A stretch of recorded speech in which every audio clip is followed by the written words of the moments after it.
श्लोक आप श्रवण कर रहे थे। नात्य दुर्लभं धनं रूपं नात्य दुर्लभं स्वर्ग राजनः। इस श्लोक में महाराज ने दुनिया की तमाम वस्तुओं का जिक्र किया है और सद्गुरु उपदेश दे रहे हैं कि इनकी प्राप्ति कर लेना कोई बहुत बड़ी बात नहीं है। नात्य दुर्लभं धनं रूपं नात्य दुर्लभं स्वर्ग राजनः। धन की प्राप्ति कर लेना, रूप की प्राप्ति कर लेना, स्वर्ग जैसे सुखों की प्राप्ति कर लेना, महाराज कहते हैं कोई बहुत बड़ी बात नहीं है। ये नात्य दुर्लभं भोजनं व्यंजनं नात्य दुर्लभं स्वच्छ अम्बर है। अच्छे से अच्छे भोजन खा लेना, महाराज कहते हैं ये भी कोई बहुत बड़ी बात नहीं है। जैसा भी भोजन आदमी खाए, जितनी मर्जी ताकतवर वस्तुएं खाए, एक ना एक दिन शरीर ने तो खत्म होना ही है। गुरु गोविंद सिंह महाराज कहते हैं देह अनित्य न नित्य रहे, जस नाव चढ़े भव सागर तारे। शरीर हमारा नित्य रह नहीं सकता है, ये खत्म होगा। नात्य दुर्लभं स्वच्छ अम्र है। अच्छे कपड़ों का पहन लेना भी कोई बहुत बड़ी बात नहीं है। कपड़े बनाए गए थे आदमी को अपना तन ढकने के लिए, अपने शरीर को ढकने के लिए, लेकिन आज आदमी कपड़े पहन कर भी नगन का नगन ही घूम रहा है। मैं कई बार सोचता हूँ कि प्रकृति अपने आप को दोहराती है। हमारी धरती गोल है, कहीं ऐसा तो नहीं कि जैसे आदिवासी लोग नग्न घूमते थे, आगे चल के ये इंसान फिर उसी स्थिति में आ जाएगा। आज तो हम कपड़े पहनकर भी नग्न ही हैं। ऐसे कपड़े जिनको देखकर राम की याद आए, या ऐसे कपड़े कि जिनको देखकर काम की याद आए। रात को आपने श्रवण किया, गुरु नानक साहब कहते हैं बाबा होर पहनन खुशी खुआर, जित पहंधे तन पीड़िए मन में चले विकार। ऐसे कपड़े जिनको देखकर मन में विकार पैदा हों, तो महाराज कहते हैं ये कपड़े पाप का कारण हैं। कपड़े पहन के भी आदमी नग्न है। बनारस के अंदर भगत कबीर साहब के डेरे के अंदर एक पनहारी पानी भरने की सेवा करती थी, लोगों को पानी पिलाती थी, वो बड़ी सेवा करती थी। लेकिन उसके कपड़े जो थे वो फटे हुए थे। सेवा बहुत करती थी, हर आए गए को पानी पिलाती थी, छिड़काव करती थी, सेवा बड़ी करती थी, और सारा दिन मुंह में उसके राम राम का नाम चलता रहता था। लेकिन कपड़े उसके फटे हुए थे, चिंदियां लगी हुई थी, टाकियां पंजाबी में बोलते हैं ना, टुकड़े जुड़े हुए थे जगह जगह पर। मेला था शिवरात्रि का, और सिकंदर लोधी की जो बेगम थी वो मेला देखने के लिए आई थी कि ये हिंदू लोग मेले में क्या करते हैं। तो जब मेला देखने के लिए आई तो बादशाह की बेगम थी वो, तो उसके जो कपड़े थे वो सोने चांदी से बने हुए थे, कपड़े बड़े महंगे कपड़े। बादशाह की बेगम थी वो, जिस रथ पे सवार होके आई थी वो रथ भी सोने चांदी से सिंगारा हुआ था। तो भगत कबीर साहब के जो सेवक थे, जो इनके चेले थे, उन्होंने उस बादशाह की बेगम को देखा भी इतने महंगे कपड़े पहने हुए हैं, और एक ये पनहारी है जो डेरे में सारा दिन सेवा करती है,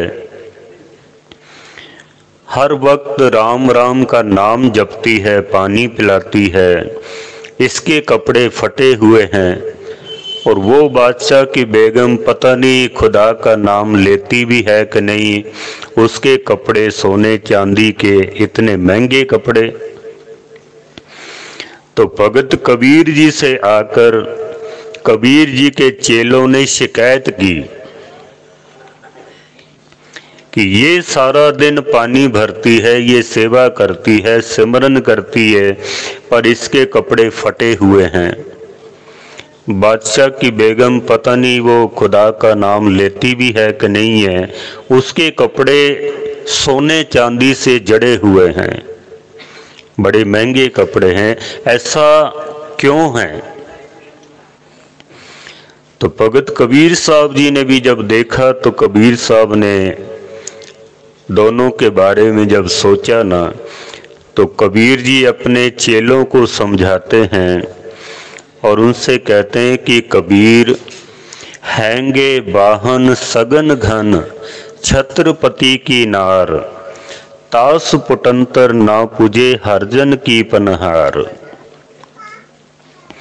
कबीर कहते हैं कि ये जो बादशाह की जो पत्नी है, बेगम है, छत्रपति राजे की बेगम है, उसने जो कपड़े पहने हुए हैं ना, चाहे वो सोने चांदी से बने हुए हैं, बहुत महंगे कपड़े हैं, पर उसके कपड़ों में भी फिर भी काम की प्रदर्शनी है, विकार हैं इसके कपड़ों में। और ये जो पनहारी सारा दिन पानी भरती है, चाहे इसके कपड़े फटे हुए हैं, लेकिन इसके कपड़ों में फिर भी राम के दर्शन हैं इसके वस्त्रों के अंदर, क्योंकि इसमें शालीनता है, इसके कपड़ों में शर्म है, हया है। ठीक है, फटे हुए हैं कपड़े, कोई बात नहीं, लेकिन इसके कपड़ों के अंदर राम के दर्शन हैं। और वो बादशाह की बेगम जिसने महंगे कपड़े पहने हुए हैं, उसके कपड़ों के अंदर काम की प्रदर्शनी है, उसके कपड़ों को देखकर मन में विकार चलेंगे, इसके कपड़ों को देखकर मन में परमात्मा की याद चलेगी। इसमें गुरु गोविंद सिंह महाराज ने हमसे बड़े मान सत्कार के साथ कहा था, सतगुरु ने, कि खालसा मेरो रूप है खास, खालसे मैं हूं करो निवास। कि ये जो खालसा है ये मेरा अपना रूप है। ये कितना मान किया होगा गुरु ने हमारे ऊपर, कि हमसे कहा कि तुम मेरा रूप हो। पर कभी हम अपने आप को आईने में देखें, क्या ये रूप जो आज हमारे पास है, क्या ये गुरु का रूप है? ये कभी अपने आप को देखें, हम तौलने की कोशिश करें कि जो कुछ आज हम कर रहे हैं, क्या ये गुरु का रूप हो सकता है? नहीं हो सकता है, क्योंकि आज हमारे जितने काम हैं सब उल्टे काम चल रहे हैं। देखो, सबसे ज्यादा अगर हम कोई बेअदबी करते हैं तो वो केसों की बेअदबी करते हैं हम। पता नहीं इन केसों ने क्या बिगाड़ा है, हर आदमी इनको काटने पे तुला हुआ है। कुदरत हमारे केसों को बढ़ाना चाहती है, परमात्मा चाहता है कि हमारे केस बड़े हों, हम काटते हैं, परमात्मा फिर बड़े कर देता है। तो वो चाहता है ना कि ये केस बड़े हों, और हम उनको काट रहे हैं, इसका मतलब हम परमात्मा की खिलाफत कर रहे हैं। वो बढ़ाना चाहता है, हम काटते जा रहे हैं। जिन केसों को बचाने के लिए अभी आपने दिसंबर के महीने में पूरी शहादत श्रवण की थी, 5 साल और 7 साल के उन बच्चों ने इन केसों को बचाने के लिए अपना आप कुर्बान कर दिया। हम उन्हीं केसों को काट कर और गंदगी के ढेर पे फेंक देते हैं। हम जिनको बढ़ाना चाहिए हम उनको काटते जा रहे हैं। देखो उल्टी रीत हमारी, केस बढ़ाने चाहिए उनको काट रहे हैं, नाखून काटने चाहिए उनको बड़े करते जा रहे हैं। उल्टा काम हो गया ना। जबकि आप डॉक्टरों से पूछो, वैज्ञानिकों से पूछो, वो कहते हैं नाखून काटने चाहिए, इसमें गंदगी भरती है, इससे हमारे शरीर के अंदर कई तरह के कीटाणु जाते हैं। नाखून आदमी बढ़ाता जा रहा है, केसों को काटता जा रहा है। कपड़े हमारे दिन पे दिन छोटे होते जा रहे हैं। गुरबाणी कहती है कि रन्ना हुइयां बोधियां पुरुष होए सयाद, सील संजम सुच पन्नी, खाना खाज अखाज, शर्म गया कर आपने पत उठ चली नाल, नानक सच्चा एक है और न सच्चा पाल। महाराज कहते हैं कि रन्ना हुइयां बोधियां, रन्ना कहते हैं स्त्रियों को। स्त्री जो है ये चंचल हो गई है, चालाक, चंचल, चतुर। पुरुष होए सयाद, सयाद कहते हैं शिकारी को। स्त्री चालाक हो गई है, चंचल हो गई है, वो अपने तन की प्रदर्शनी करती है। और पुरुष जो हैं ये शिकारी बन गए हैं और ये उनका शिकार करना चाहते हैं। महाराज कहते हैं शर्म गया कर आपने, शर्म जो थी संसार में आई थी, महाराज कहते हैं शर्म को भी शर्म आ गई और वो अपने घर चली गई है। शर्म गया कर आपने पत उठ चली नाल, और आदमी की इज्जत आबरू भी शर्म के साथ चली गई है। ऐसे कपड़े होने चाहिए जिन कपड़ों में राम की प्रदर्शनी हो, जिनको देखकर गुरु भी कहे कि अगर कोई मेरा रूप है तो ये मेरा खालसा है। वो ऐसा स्वरूप हो, ऐसे कपड़े हम पहने कि जिन कपड़ों के अंदर परमात्मा की याद हो।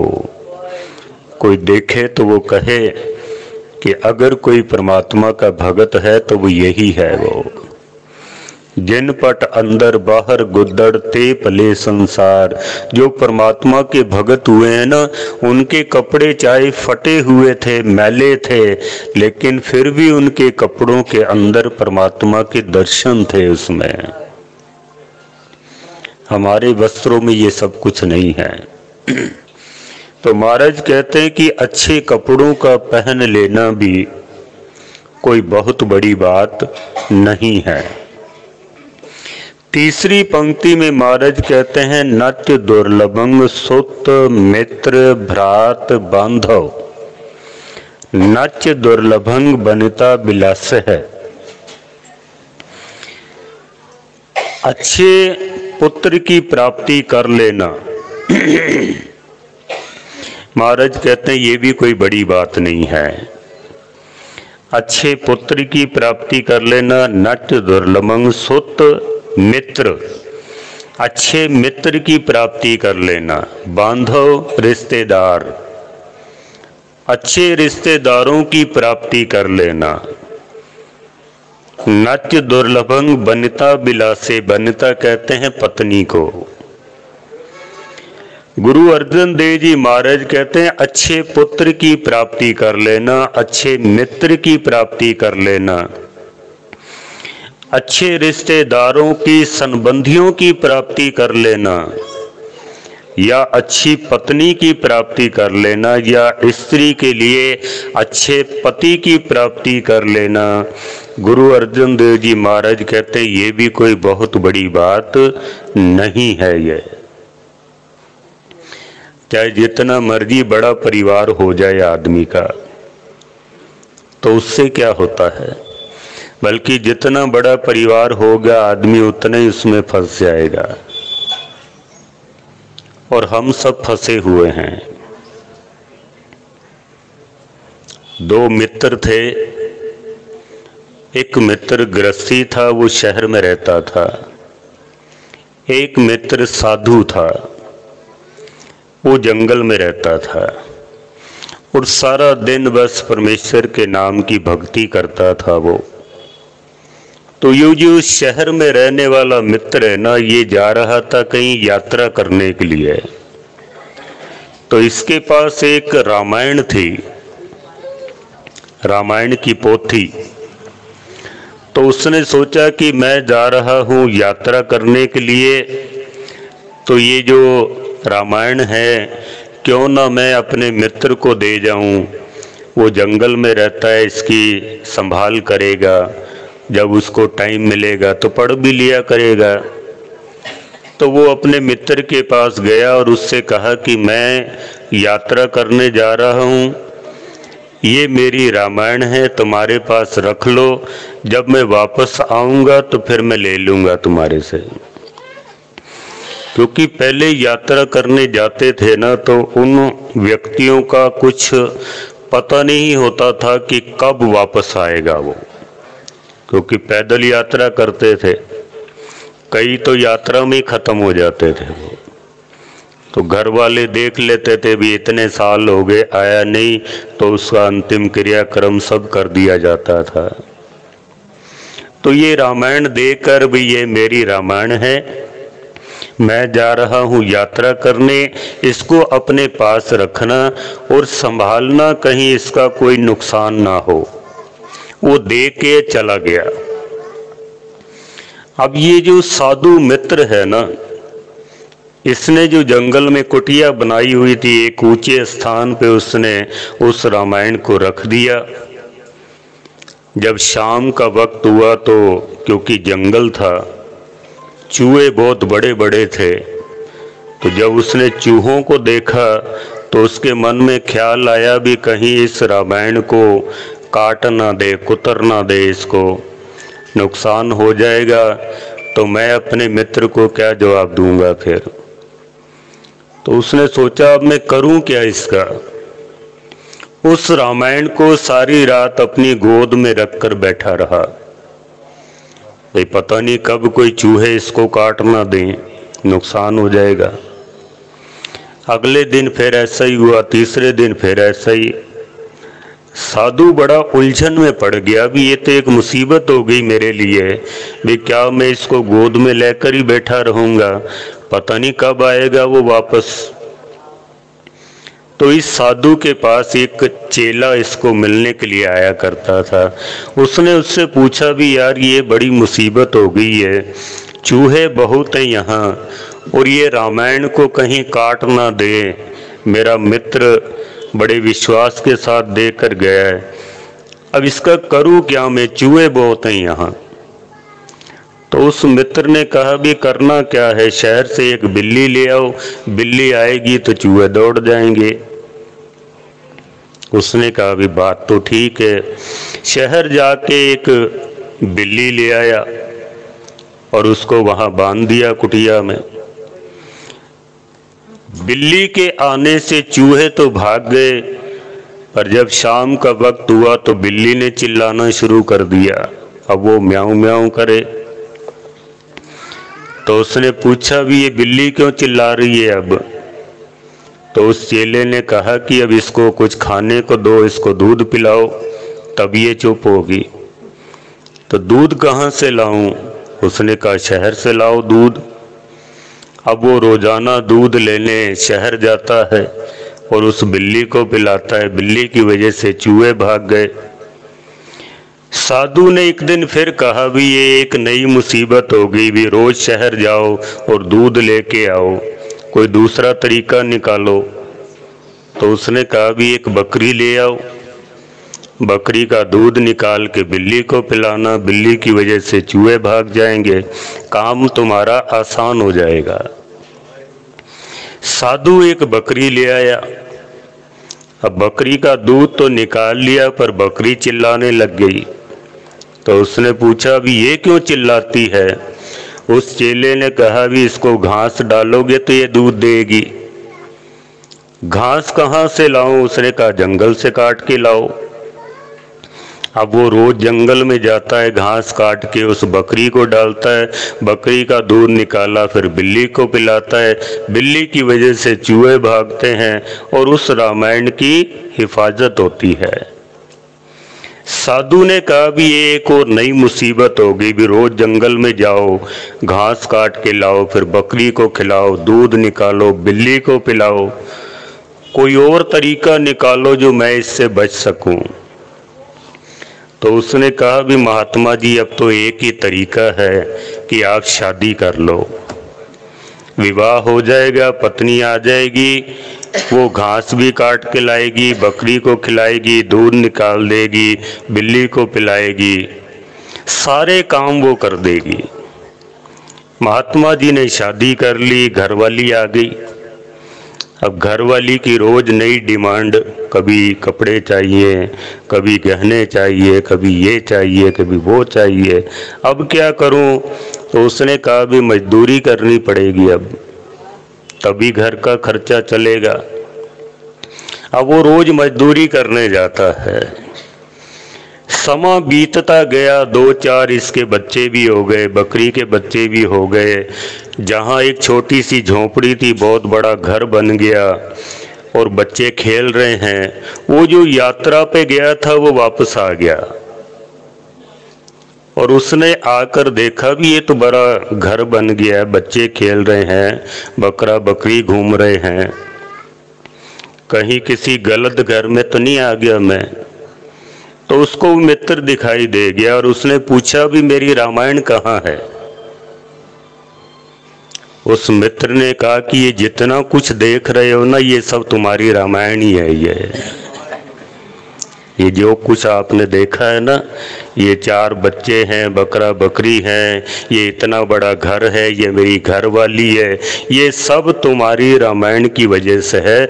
अच्छा भला मैं बैठकर परमात्मा का सिमरन करता था, तुम्हारी ये रामायण क्या आई, मेरी रामायण बदल गई सारी।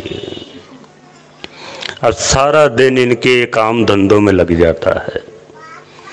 जो मैं परमात्मा की बंदगी करता था वो सब छूट गया मुझसे, ये सारी तुम्हारी रामायण है। ये तो एक कहानी मैंने आपको सुनाई है दृष्टांत के लिए।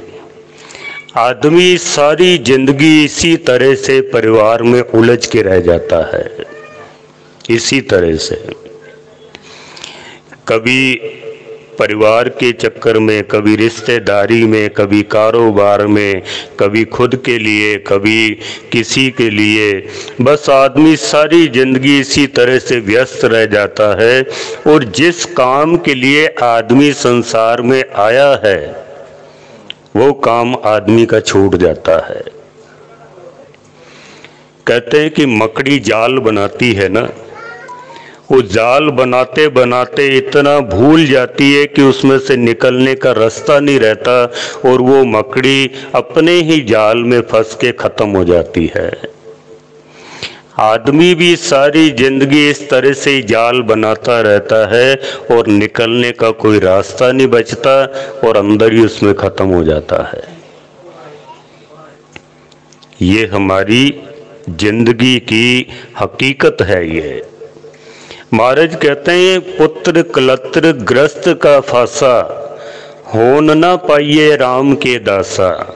जब तक आदमी गृहस्थी के अंदर फंसा हुआ है ना, तब तक आदमी राम का दास नहीं बन सकता है, तब तक नहीं बन सकता है। गुरु नानक देव जी महाराज कहते हैं कि हम देखाते हैं डूबियले, सारा संसार डूबा पड़ा है। कहाँ डूबा हुआ है? संसार रूपी कीचड़ के अंदर। बस हम सब डूबे हुए हैं। और डूबे हुए की निशानी क्या है? आप कैसे समझोगे कि हम डूब गए हैं? जिस आदमी का सत्संग छूट गया समझो वो आदमी डूब गया है। जिस आदमी का अमृत वेला छूट गया समझो वो आदमी डूब गया है। जिस आदमी की जिंदगी में परमेश्वर के लिए टाइम नहीं है समझ लेना कि वो आदमी डूबा हुआ है वो। और ज़्यादातर दुनिया डूबी हुई है। लाखों करोड़ों में कोई एक दो व्यक्ति होते हैं जिनको इस संसार रूपी सागर में तैरना आता है, बाकी सब डूबे हुए हैं, सभी डूबे हुए हैं। तो क्या इस संसार को छोड़ दें हम? गुरु नानक सच्चे पातशाह कहते कि नहीं, इस संसार को छोड़ना नहीं है। तो फिर महाराज क्या करें? सतगुरु कहते हैं, सतगुरु की ऐसी वडियाई पुत्र कलत्र विचे गत पाई कि गुरु की शरण में आ जाओ और गुरु आपको एक ऐसा तरीका बता देगा कि जिससे आप संसार सागर में तैर जाएंगे, पार हो जाएंगे। आपने कभी कीचड़ के अंदर कमल देखा है? कमल रहता कीचड़ के अंदर है, लेकिन वो कीचड़ से 4 उंगल ऊपर उठ के रहता उसी कीचड़ के अंदर ही है, लेकिन उस कीचड़ से ऊपर उठ के रहता है। जैसे स्विमिंग पूल के अंदर तैरना सिखाया जाता है, सत्संगत के अंदर, गुरु की शरण के अंदर संसार रूपी सागर से तैरना सिखाया जाता है कि कैसे अपने आप को संसार से 4 उंगल ऊंचा रखना है। अपने आप को छोड़ के नहीं जाना, संसार को रहना यही है, लेकिन उस कमल की तरह रहना है। जैसे जल में कमल निरालम, मुर्गाई न शाने, शब्द सुरत भव सागर तरिए, नानक नाम बखाने। महाराज कहते हैं शब्द के अंदर सुरत को जोड़कर इस संसार रूपी सागर में तैरा जा सकता है। कभी आपने गुरुद्वारों के ऊपर या मंदिरों के ऊपर कलश देखें? बड़े बड़े गुंबद बनाते हैं ना, कलश। उस कलश को आप कभी ध्यान से देखना, हर जगह पे मंदिर में और गुरुद्वारे के ऊपर जो कलश बनाए जाते हैं, उन कलश के ऊपर कमल का फूल बनाया जाता है हर जगह पर। ये एक उपदेश था ऋषि मुनियों की तरफ से, गुरु की तरफ से ये उपदेश था दुनिया को कि संसार में अगर डूब रहे हो तो गुरु की शरण में आ जाओ, गुरु आपको इस कमल की तरह तैरना सिखा देगा आपको। लेकिन आदमी सत्संगत में आता नहीं है, संसार सागर में डूबकर वहीं खत्म हो जाता है आदमी। ये हमारी जिंदगी की सच्चाई है।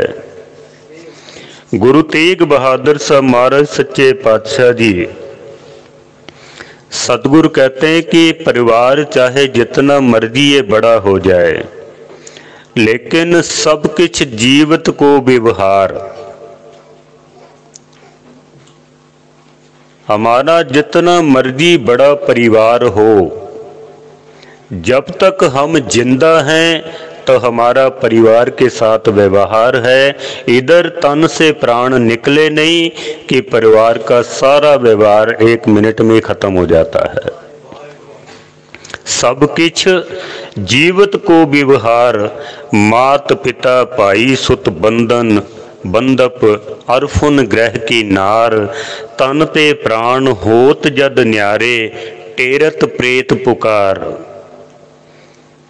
जो परिवार हमारे गले मिल मिल के हमसे रोता है, जब आदमी के प्राण निकल जाते हैं ना, तो फिर उसी व्यक्ति को जिसके हम गले मिलकर रोते थे, आदमी उसी को कहता है कि अब ये भूत बन गया है, ये प्रेत बन गया है, निकालो इसको घर से। फिर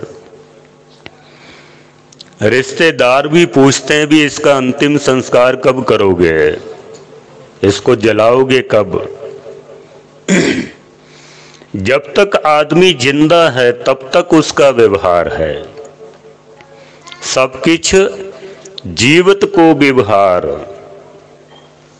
मात पिता भाई सुत बंधव अरफुन ग्रह की नार, तन ते प्राण होत जब न्यारे, टेरत प्रेत पुकार, आद घड़ी को न राखे करते देत निकार। आदि घड़ी भी कोई अपने घर में नहीं रखते हैं। इधर आदमी के प्राण निकले और कहते हैं चलो तैयारी करो, इसको लेके चले हम। यही कुछ होता है ना। बड़ा अजीब दुनिया का ये खेल है। गुरु तेग बहादुर साहब महाराज ने इस संबंध में बहुत कुछ कहा है। महाराज कहते हैं जगत में झूठी देखी प्रीत, अपने ही सुख स्यों सब लागे, क्या दारा क्या मीत। दारा कहते हैं स्त्री को। सब सुखों से बंधे हुए हैं। जब तक सुखों की पूर्ति होती रहती है, पत्नी का भी प्रेम बना रहता है, मित्रों का बना रहता है, औलाद का बना रहता है, और रिश्तेदार संबंधियों से प्रेम बना रहता है। जहां सुख की प्राप्ति होनी बंद हो जाए, सब रिश्तेदार मुंह मोड़ लेते हैं। जब तक आप अपने परिवार को कुछ दे रहे हो ना, तब तक आपका व्यवहार बना रहता है। लेकिन जिस दिन आपने देना बंद कर दिया, तो फिर महाराज कहते हैं कि ये जितने भी प्यार के प्रेम संबंध होते हैं ना, वो सब 1 मिनट में टूट जाते हैं। सब कुछ जीवित को व्यवहार, जब तक जिंदा हैं तो व्यवहार है, मरते ही आदमी का हुलिया बदल जाता है, उसका प्रेम बदल जाता है, उसकी सोच बदल जाती है। गुरु नानक सच्चे पातशाह जी कटक के अंदर महाराज विचर रहे थे और एक घर से बड़ी रोने की आवाज आ रही थी। सतगुरु ने जाके पता किया भी क्यों लोग रो रहे हैं, तो पता चला कि यहाँ पर एक सेठ और सेठानी दोनों रहते हैं। उनका एक इकलौता बच्चा था, वो बच्चा मर गया है और ये बड़े दुखी हैं, रो रहे हैं, बड़े जोर जोर से चिल्ला रहे हैं। सतगुरु ने जब इनका रोना सुना तो महाराज ने जाकर कहा भी रोने की बात नहीं है, ये जिंदगी की एक सच्चाई है।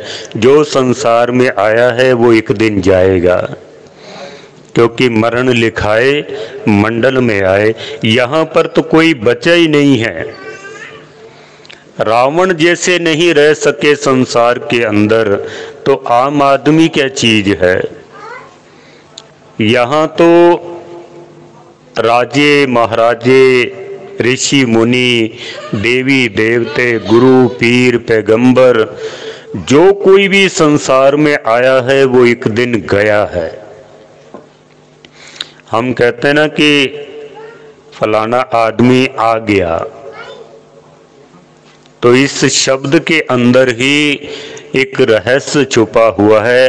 आ गया, जो आया है वो एक दिन जाएगा। आ गया, जो भी कोई आया ना वो एक ना एक दिन जाएगा संसार से। गुरु तेग बहादुर साहब महाराज कहते, जो उपजियो सो बिनस है, परो आज के काल, नानक हर गुण गाय ले, छाड़ सगल जंजाल। वे सारे जंजालों को छोड़कर एक परमेश्वर के नाम का सिमरन कर, नहीं तो फिर संसार से जाना तो है ही एक दिन। मौत से भला किसकी यारी है, आज उनकी तो कल अपनी बारी है। हम सब एक लाइन में खड़े हैं। आज किसी और का नंबर है, कल किसी और का, परसों किसी और का, एक दिन मेरा भी नंबर आ जाएगा, मैं भी जाऊंगा संसार से। महाराज ने बहुत समझाने की कोशिश की, पर ये रो रहे हैं बड़ी जोर जोर से। इकलौता बच्चा था हमारा, खत्म हो गया। आप संत हो, इसको जिंदा करो। आप संत हैं तो इसको जिंदा करो। महाराज ने कहा कि जो संसार से चला जाता है वो फिर जिंदा नहीं हो सकता है। जो आत्मा परमात्मा के पास चली गई है तो उसको कैसे वापस लाएंगे हम। पर इन्होंने जिद बड़ी पकड़ ली भी नहीं महाराज, इकलौता बच्चा था, मर गया है, आप जिंदा करो इसको। तो महाराज कहते हैं ठीक है, इसको अभी जिंदा कर देते हैं। सतगुरु ने कहा कि एक कटोरा पानी का लाओ। वो झट से जाकर एक कटोरा पानी ले आए। महाराज ने वैसे ही आंखें बंद करके ना भी जैसे कोई मंत्र इसके ऊपर फूंक रहे हैं। महाराज ने कहा कि ये मैंने अमृत बना दिया है, अब इस अमृत को जो पिएगा तो वो जिंदा हो जाएगा।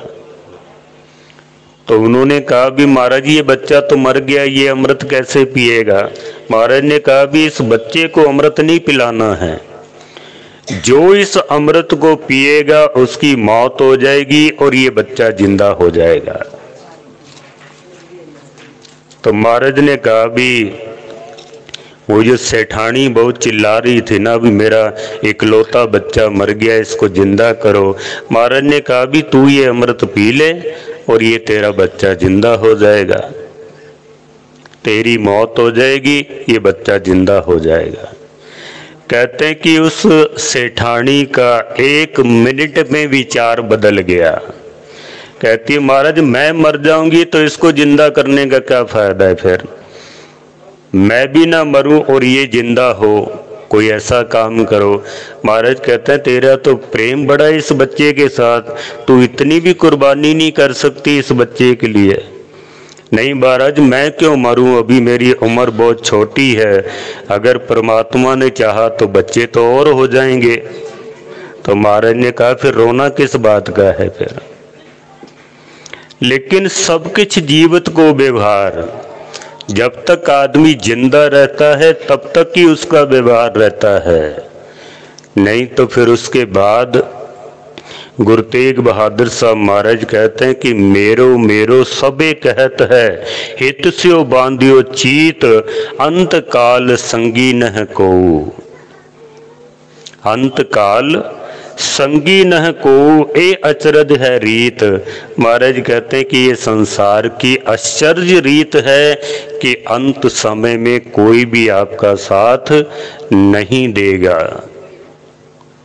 अंतिम समय में अच्छे परिवार की पालना कर लेना, महाराज कहते हैं कि ये भी कोई बहुत बड़ी बात नहीं है, लेकिन आदमी परिवार के अंदर ही इस तरह से उलझ जाता है कि परमात्मा की उसको याद तक नहीं आती है। तो सतगुरु जी कहते हैं कि अच्छे परिवार की प्राप्ति कर लेना, अच्छे मित्र की प्राप्ति कर लेना। मित्र भी वो होना चाहिए जो हमारे लिए कुर्बान हो सके। मित्र का दूसरा नाम होता है दोस्ती। दोस्ती के अगर हम अर्थ करें तो दो सती, 2 प्लस सती छंदी विच्छेद करोगे, 2 सती, सती का मतलब होता है कुर्बान हो जाना। 2 आत्माएं जब एक दूसरे के ऊपर कुर्बान होने के लिए तैयार हों तो उसको कहते हैं दोस्ती, तब दोस्ती बनती है।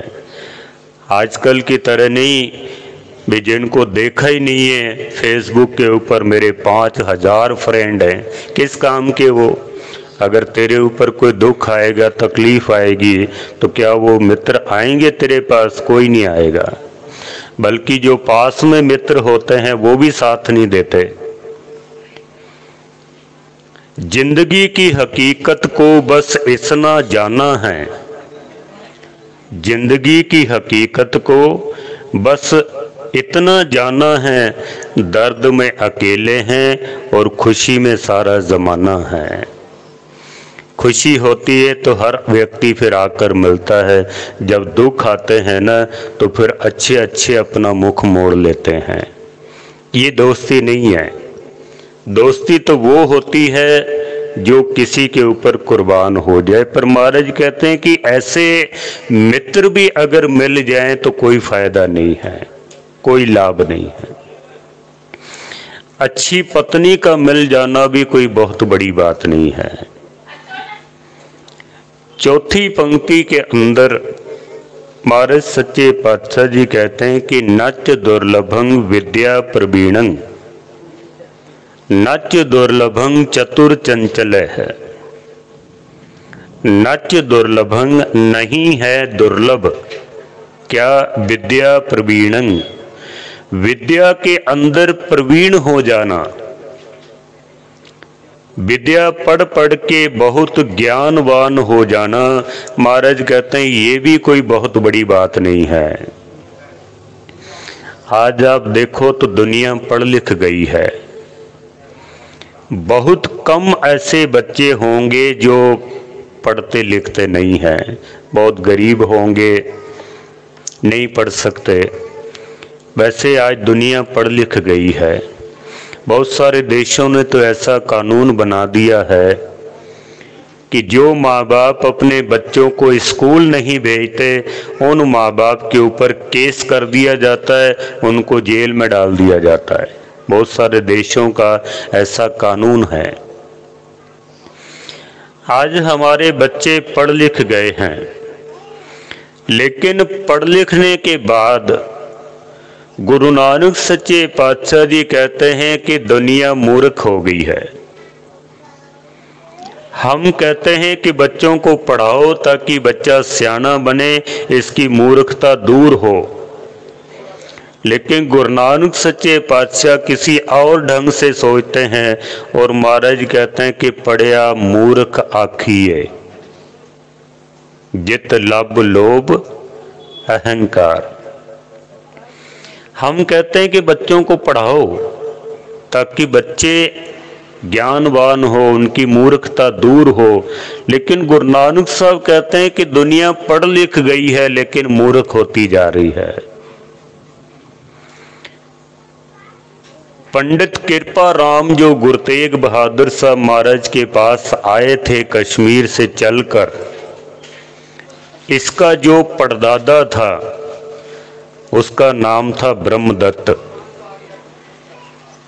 और उसने अपना नाम लिखा रख लिया था जगजीत, जगत को जीतने वाला जगजीत।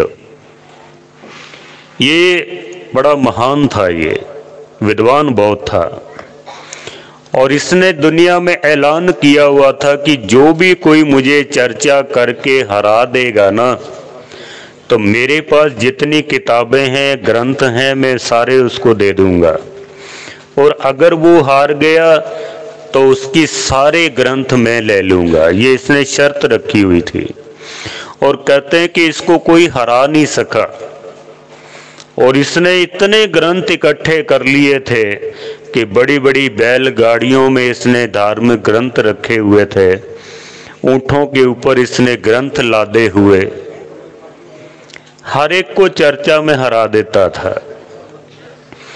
गुरु नानक सच्चे पातशाह के जब सामने आया ना, तो महाराज सच्चे पातशाह ने कहा भी तूने इतने ग्रंथ तो पढ़ लिए हैं, पर एक बात तो तेरी समझ में आई नहीं।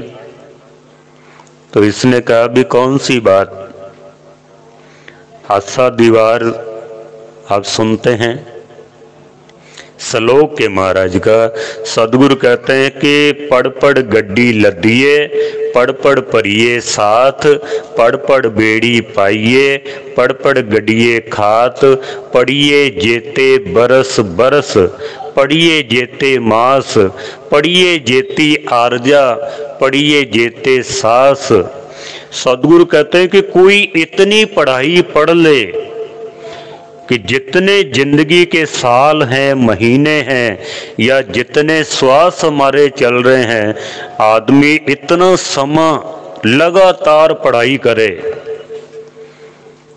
पर सदगुरु कहते हैं कि नानक लेखे एक गल और होमे चखना चाख।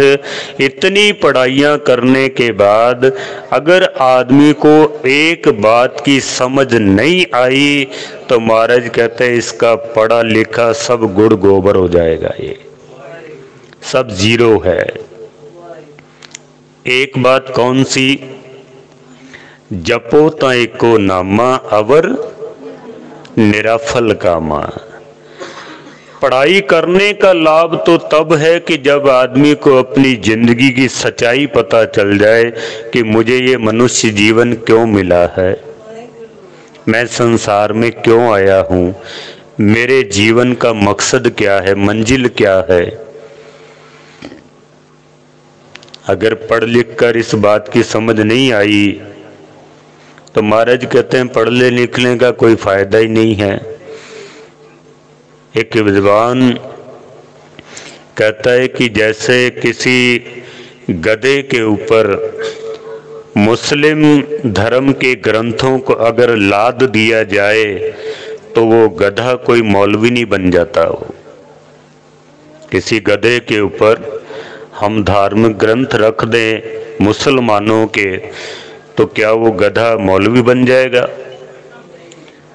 किसी गधे के ऊपर हिंदू धर्म के जितने ग्रंथ हैं अगर वो रख दिए जाएं तो क्या वो गधा पंडित बन जाएगा?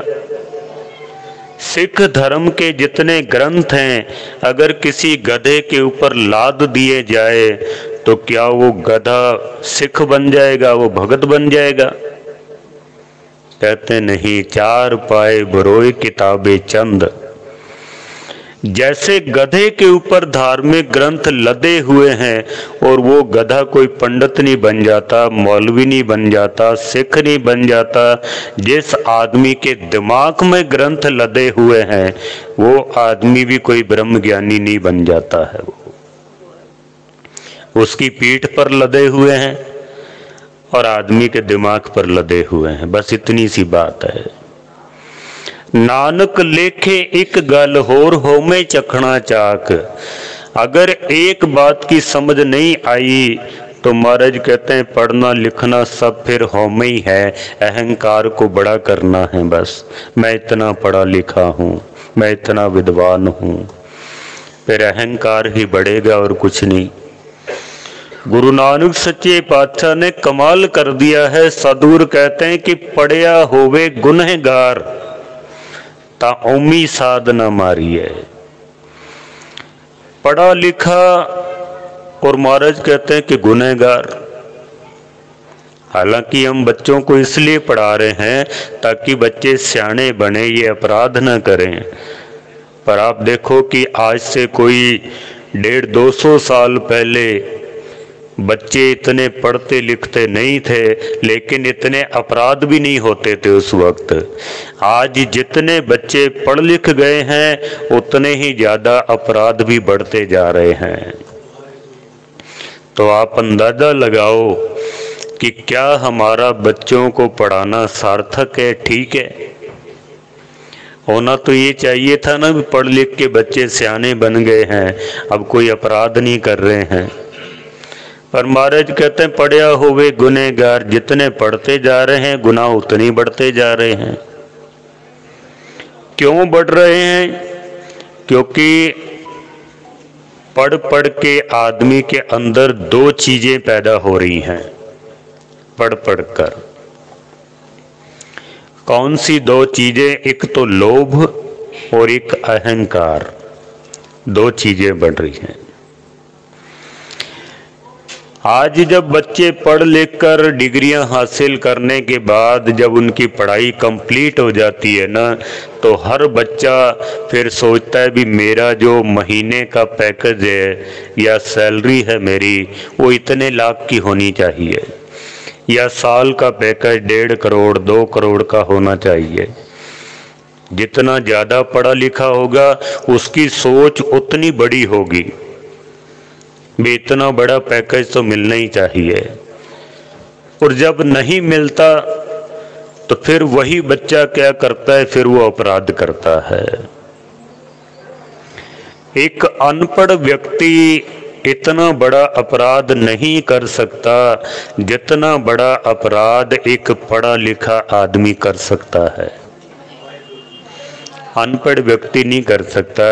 एक अनपढ़ व्यक्ति अगर किसी को लूटेगा 1000, 2000, 10,000, ज़्यादा से ज़्यादा 1 लाख रुपए का ठगी कर लेगा, वो इतना बड़ा अपराध वो कर सकता है। लेकिन आजकल के पढ़े लिखे नौजवान लाखों करोड़ों रुपये एक अकाउंट से निकालकर अपने अकाउंट में डाल लेते हैं और किसी को पता तक भी नहीं चलता है। और इसमें हमारे नेता लोग तो बड़े माहिर हैं ना, वो तो देश को बेच के खा जाते हैं और किसी को पता तक नहीं चलता है। आज देखो कई लोग हमारे देश का हजारों करोड़ रुपया खा के विदेशों में बैठे हुए हैं, विजय माल्या जैसे, और हम उसका कुछ नहीं बिगाड़ सकते हैं। क्यों? क्योंकि वो पढ़ा लिखा इतना है, कोई ना कोई रास्ता फिर निकाल लेता है। कहते हैं कानून जो है ना, ये एक मकड़ी का जाला है, इसमें छोटे छोटे मच्छर फंस जाते हैं और जो हाथी है वो इसको तोड़ के निकल जाता है। हम पढ़ लिख गए हैं, लेकिन जितने पढ़ लिख गए हैं महाराज कहते हैं उतनी ही मूर्खता हमारे अंदर बढ़ती जा रही है। पहले दुनिया इतनी पढ़ी लिखी नहीं थी, लेकिन हर व्यक्ति पहले धार्मिक था। आज जितने पढ़ लिख गए हैं उतने ही अधार्मिक हो गए हैं हम। अभी हमारे बच्चे सवाल करते हैं, अभी गुरुद्वारे क्यों जाना है, पाठ क्यों करना है, अमृत क्यों छकना है, केस क्यों रखने हैं। धार्मिक कर्म करने से कोई लाभ नहीं है, बच्चे सवाल करते हैं। अभी टाइम वेस्ट करना है, इसकी बजाय तो कुछ काम करो तो धन कमाया जा सकता है, सुख प्राप्त किए जा सकते हैं। लेकिन आदमी को ये नहीं पता है कि जो हम पढ़ाई कर रहे हैं, ये पढ़ाई हमारी संसार में तो चल सकती है, परमात्मा के दरबार में नहीं चल सकती है। ये वहां कोई पढ़ाई नहीं चलेगी हमारी। कहने को तो बहुत कुछ है पर क्योंकि श्लोक की समाप्ति भी करनी है, महाराज कहते हैं कि नच दुर्लभं विद्या प्रवीणं, विद्या के अंदर प्रवीण हो जाना, माहिर हो जाना, संसार का ज्ञान हासिल कर लेना, महाराज कहते हैं ये भी कोई बड़ी बात नहीं है। नच दुर्लभं विद्या प्रवीणं नच दुर्लभं चतुर चंचल है। विद्या पढ़ पढ़ के चतुर हो जाना, चंचल हो जाना, सियाना हो जाना, महाराज कहते हैं ये भी कोई बहुत बड़ी बात नहीं है। क्यों? क्योंकि परमात्मा के दरबार में सहस सियाणपा लख होहे ता एक न चले नाल। परमात्मा के दरबार में किसी तरह की हमारी चालाकियां, हमारी सियाणप, हमारी विद्या वो परमात्मा के दरबार में नहीं चलती है। यहाँ तो कहो कबीर भगत कर पाया, पोले पाए मिले रघुराया। परमात्मा के दरबार में तो भोले भाव से परमात्मा की प्राप्ति की जा सकती है। यहाँ पर चालाकियों से कुछ भी मिलने वाला नहीं है, क्योंकि परमात्मा कितना चालाक है हम इसका अंदाजा भी नहीं लगा सकते हैं। वो परमात्मा कितना चालाक है। यहाँ तो जो प्राणी गोविंद ध्यावे, पढ़या अनपढ़या परमगत पावे। यहाँ तो जो सिमरन करता है, जो बंदगी करता है, वो परमात्मा की प्राप्ति कर सकता है। वरना हमारी चालाकियाँ, हमारी सियाणप, हमारी चतुराई, हमारी चंचलता परमात्मा के दरबार में नहीं चलती है। जहाँ से हमारी चंचलता खत्म हो जाती है, वहाँ से परमात्मा की चतुराई शुरू होती है। तो उसके सामने कैसे चलेगी? वहाँ नहीं चल। यहाँ भोलापन पर चलता है। आदमी जितना भोला होगा ना, उतना ही परमात्मा के करीब होगा। वो जितना आदमी भोला होगा, भोले के अर्थ जो हम करते हैं ना, वो नहीं है। हम किसी मूर्ख व्यक्ति को कह देते हैं कि ये बड़ा भोला है। भोला ये अर्थ नहीं है भोला के। भोला व्यक्ति उसको कहते हैं जो अंदर बाहर से एक जैसा है। जैसा उसके मुख पर जो वो बोलता है, वो अंदर से भी वैसा ही है। उसको कहते हैं भोला व्यक्ति। जो हर एक के ऊपर विश्वास कर लेता है उसको कहते हैं भोला व्यक्ति। उसके अंदर किसी तरह की कोई चतुराइयां नहीं होती हैं, कोई चालाकियां नहीं होती हैं। इधर बंगाल के अंदर ना एक भगत था, उसको कोई परमात्मा के नाम की प्यास जगी और उसने सिमरन बंदगी शुरू कर दिया। तो जो विद्वान थे, पंडित वगैरह जो ग्रंथ पढ़े लिखे थे, उन्होंने कहा कि तू जितना मर्जी सिमरन कर ले, तुझे परमात्मा नहीं मिल सकता। उसने कहा भी क्यों नहीं मिल सकता? तो वो कहते हैं कि जब तक तू धार्मिक ग्रंथ पढ़ेगा नहीं, पढ़ाई लिखाई नहीं करेगा, अच्छे ढंग से परमात्मा के सामने अरदास नहीं करेगा, तब तक तुझे परमात्मा की प्राप्ति नहीं हो सकती है। तो उसने कहा भी ठीक है, मैं ग्रंथ पढ़ लेता हूँ। तो वो बिल्कुल अनपढ़ था। कुछ दिन वो पंडितों के पास गया और उन्होंने जो अक्षर होते हैं ना, जैसे अनार, आम, इमली, तो ये अक्षर उसको पहले पढ़ाए। 2, 4, 8 दिन तो वो पढ़ता रहा, पर उसका मन नहीं लगा और वो वापस जंगल में आया और एक उसने पत्थर लिया बड़ा सारा।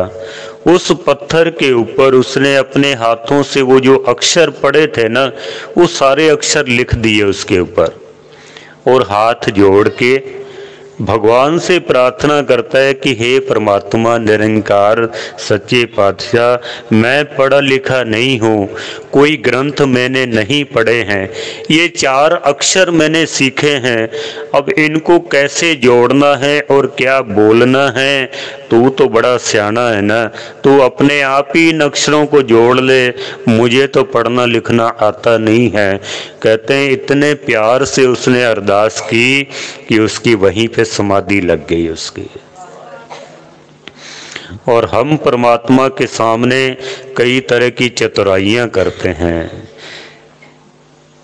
चतुराई न चतुर्भुज पाइए, चतुराइयों से परमात्मा की प्राप्ति नहीं हो सकती है, भोलेपन से, प्यार से परमात्मा की प्राप्ति होती है।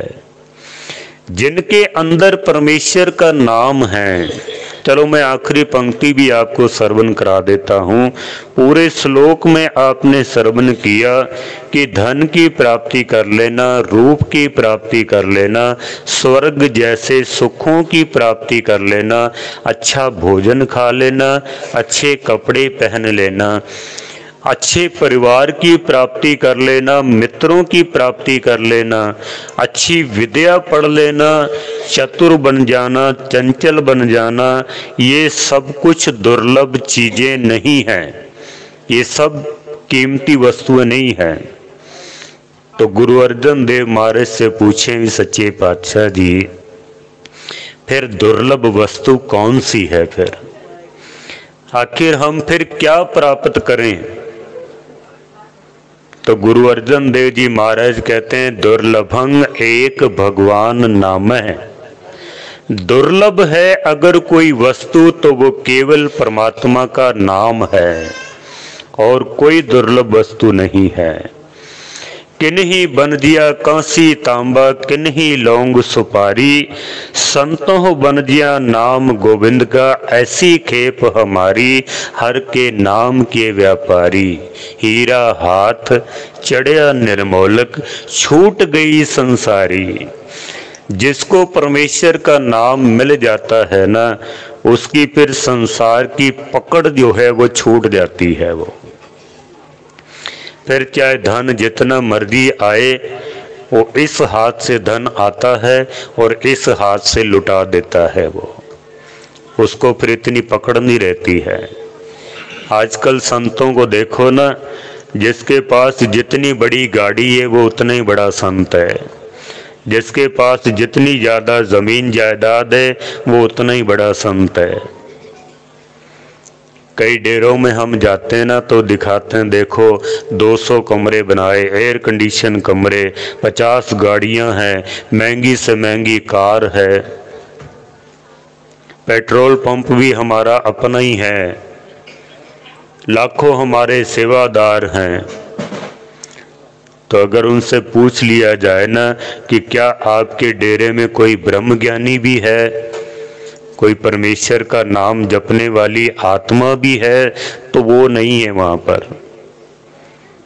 तो मस्कीन जी कहा करते थे कि ये साजो सामान तो दुनिया के जो धनवान लोग हैं उनके पास भी है, ये गाड़ियां तो उनके पास भी है, जमीन जायदाद उनके पास भी है, क्या परमेश्वर का नाम तुम्हारे पास है कि नहीं है? जो ऐसे संत होते हैं ना, वो परवाह नहीं करते दुनिया की। फिर वो दुनिया में ऐसे रहते हैं जैसे कमल का फूल कीचड़ से 4 उंगल ऊंचा उठ के रहता है। अभी भाई साहब आपको श्रवण करा रहे थे बाबा थारिया सिंह जी, उनका जो जीवन था ना, बचपन से ही परमात्मा से जुड़े हुए थे। वो संसार की पकड़ नहीं थी उनके ऊपर। सुबह उठते थे, अमृत वेले उठकर पहले खुद सिमरन करते थे, फिर गुरुद्वारे जाते थे, सत्संगत किया, फिर घर आके नाश्ता करके और स्कूल बैग लेकर फिर स्कूल चले जाते थे। वहां से आकर खाना खा के फिर पिताजी की दुकान पे चले जाते थे। और अंदर दया का भाव इतना था कि जो कोई भी आ जाए सामने, कोई भी मांगने वाला आ जाए और वो कोई भी चीज मांगे, चाहे कोई महंगी से महंगी वस्तु भी मांग ले, तो उसको दे दिया करते थे वो। अभी आप सुन रहे थे ना। और अगर अपनी दुकान में नहीं है वो वस्तु, तो चिट्ठी लिख देते थे भी फलानी दुकान से जाकर ये सामान आप वहां से ले लो, पैसे हम उनको दे देंगे। ऐसा संत कहीं मिलता है? अभी के जो संत है ना, ये संत तो हमें भी लूट के खा जाते हैं।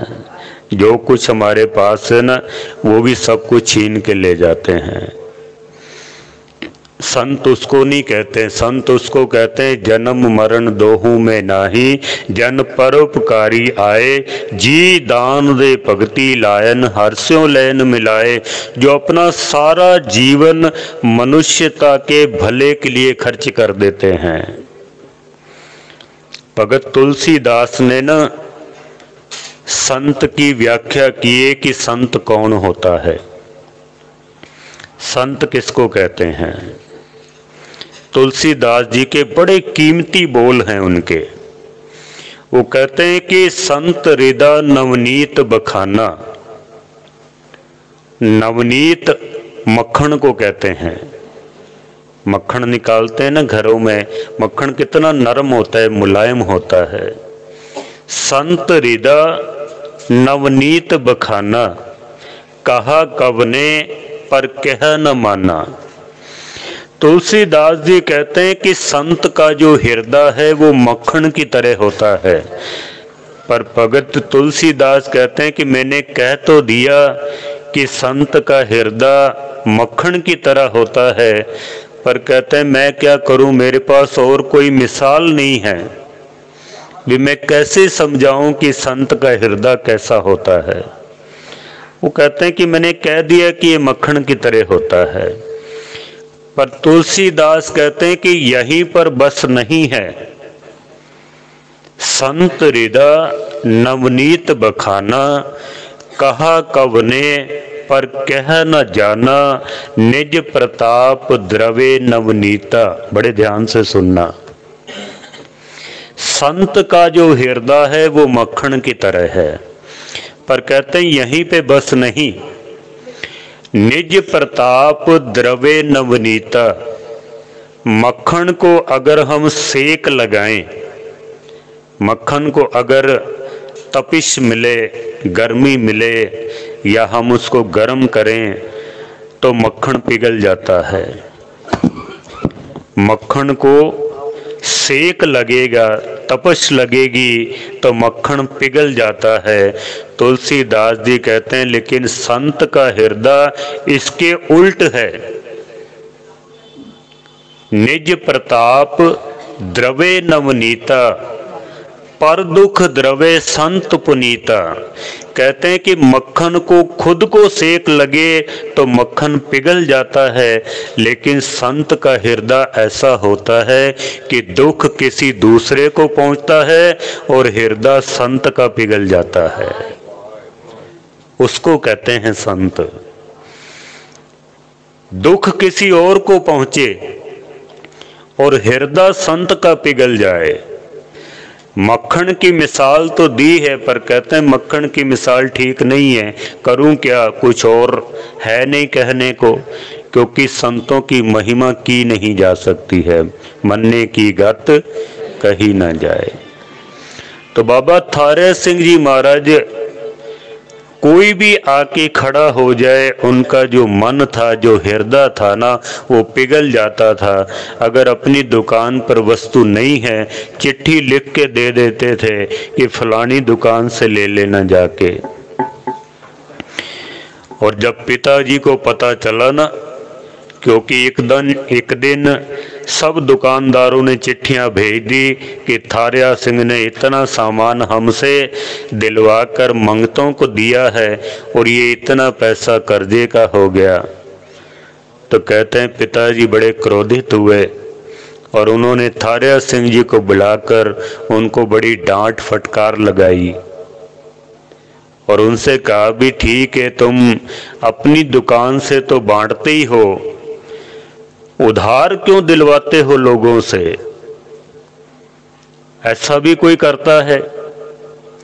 तो बाबा थारिया सिंह जी कहते हैं कि पिताजी मैं क्या करूं, जब कोई मेरे सामने आकर हाथ फैलाता है ना, तो मुझे ऐसा लगता है कि परमात्मा खुद मुझसे कुछ मांग रहा है। तो कहते हैं मैं उसको ना कैसे कर दूं?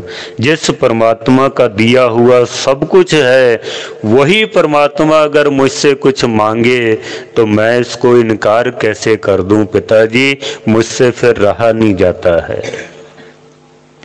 और कहते हैं मेरा हाथ रुकता नहीं है, मैं क्या करूं फिर? कहते हैं कि पिताजी ने, तीर्थमल जी ने बाबा थारिया सिंह जी को घर से निकाल दिया था। भाई साहब बैठे हैं बलवंत सिंह जी, बड़े अच्छे तरीके से इतिहास जानते हैं महापुरुषों का। लेकिन संत का हृदय ऐसा होता है कि दुख तकलीफ किसी और को पहुंचे और हृदय उनका पिघल जाता है, वो किसी का दुख देख नहीं सकते हैं। वो बाबा थारिया सिंह जी महाराज भी, जिन्होंने दुर्लभंग एक भगवान नामे नानक लब्धयंग साध संग कृपा प्रभंग, केवल एक परमेश्वर के नाम की उन्होंने कमाई की, क्योंकि परमेश्वर का नाम एक ऐसा खजाना है जिसको कोई लूट नहीं सकता, जिसको कोई जला नहीं सकता, जिसको पानी डुबा नहीं सकता है। गुर का बचन बसे जिए नाले, जल नहीं डूबे तस्कर नहीं लेवे, पाए न सके जाले। जह मात पिता सुत मीत न भाई, मन उहा नाम तेरे संग सहाई। जय महाभयान दूत जम दले, तै केवल नाम संग तेरे चले। जय मुश्किल होवे अत भारी, हर को नाम खिन माहे उदारी। परमात्मा का नाम दुर्लभ वस्तु है, इसकी हम कमाई करते नहीं हैं। दुनिया की तमाम वस्तुओं को प्राप्त करने के लिए अपना जो कीमती जीवन है आदमी उसी में बर्बाद कर लेता है, जबकि इनमें से कोई भी चीज संसार की हमारे साथ नहीं जाएगी। लंका गढ़ सोने का भया, मूर्ख रावण क्या ले गया। जब रावण कुछ नहीं ले जा सका तो हम यहाँ से क्या लेकर जाएंगे? केवल एक ही चीज है जो हमारे साथ जाएगी, जो हमारे काम आएगी, वो है परमेश्वर का नाम। तो महाराज कहते हैं ये कुछ भी दुर्लभ नहीं है, दुर्लभ है एक परमेश्वर का नाम। दुर्लभंग एक भगवान नामे, मिलेगा कहाँ से? नानक लब्धयंग साध संग, सत्संगत करने से, परमेश्वर के नाम की प्राप्ति होगी। और कब होगी? कृपा प्रभंग, जब आप सत्संगत में आओगे, गुरु आपके ऊपर कृपा करेगा। जब गुरु कृपा करेगा तो परमेश्वर के नाम की प्राप्ति होगी। मेरे माधव जी, सत्संगत मिले सो तरया, गुर प्रसाद परम पद पाया, सूखे काष्ठ हरया। सूखे हुए हृदय, जब परमेश्वर के नाम की बरखा होगी ना, तो वो सूखे हुए हृदय, तड़फे हुए जले हुए हृदय परमेश्वर के नाम से ठंडे हो जाएंगे। वो इस नाम की प्राप्ति करनी है। ये दुर्लभ वस्तु है, ये कीमती वस्तु है। और परमेश्वर का नाम केवल सत्संगत में से मिलेगा। दुनिया की कीमती से कीमती वस्तु भी अगर आप किसी को दोगे तो परमात्मा का नाम प्राप्त नहीं कर सकोगे। लाख करोड़ी मिले न कहे, जिसे प्राप्त तिस ही दे। जिसको सत्संगत की प्राप्ति होगी उसको परमेश्वर का नाम प्राप्त होगा। आओ 2 मिनट सिमरन करते हैं, क्योंकि यही सबसे कीमती चीज है। और सिमरन करने का ढंग हमें जरूर आना चाहिए। कई लोग गिनती मिनती में पड़ जाते हैं। मैंने सारा दिन में आज 100 माला फेर दी, 10 जपजी साहब के पाठ कर दिए, ये कर दिया, वो कर दिया। कई लोग सिमरन भी कराते ना स्टेजों पर बैठकर, वो इतनी जोर जोर से पूरी स्टेज हिला के रख देते हैं। वो कई तो बच्चे बेचारे डर ही जाते हैं, भी ये सिमरन हो रहा है कि वो भूत प्रेत आ गया कोई। इसको सिमरन नहीं कहते हैं। हर का बिलोवना, बिलोवो मेरे भाई, सहज बिलोवो जैसे तत न जाई।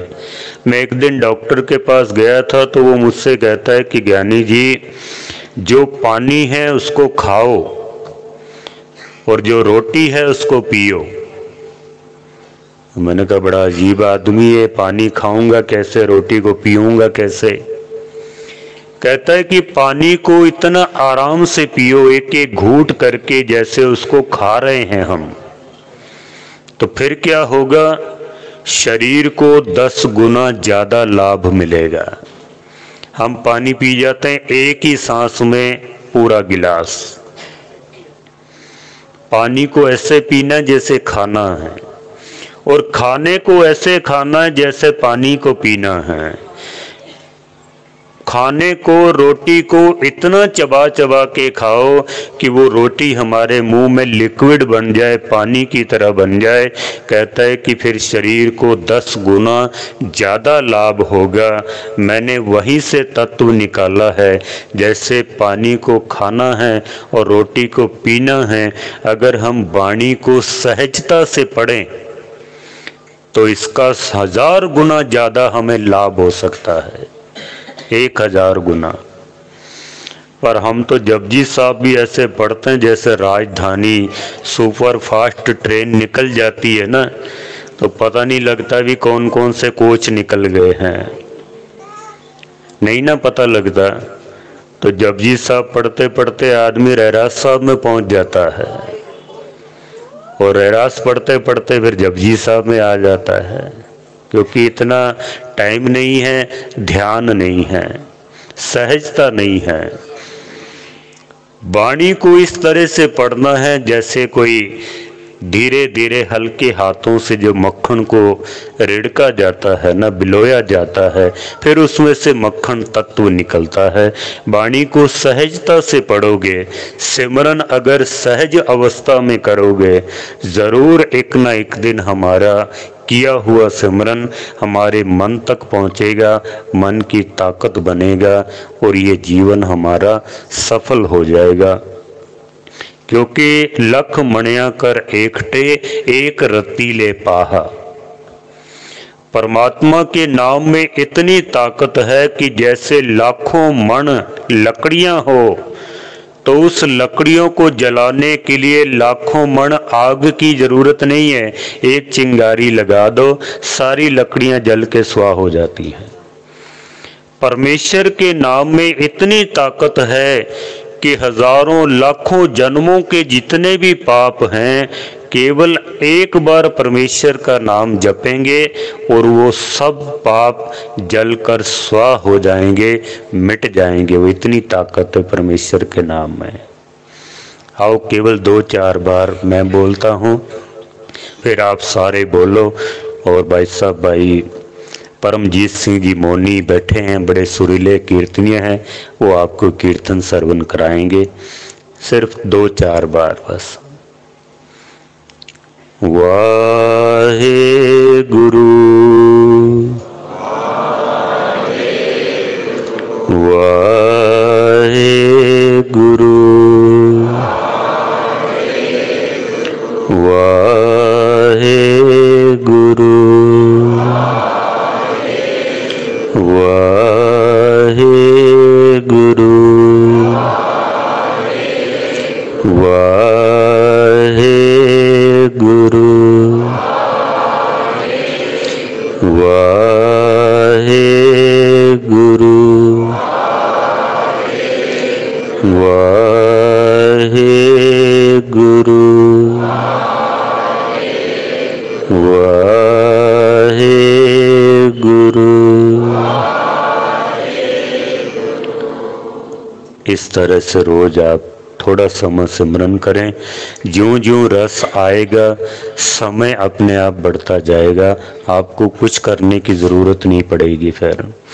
और ये एक ऐसा धन आपके पास इकट्ठा होगा जो कभी भी कम नहीं होएगा।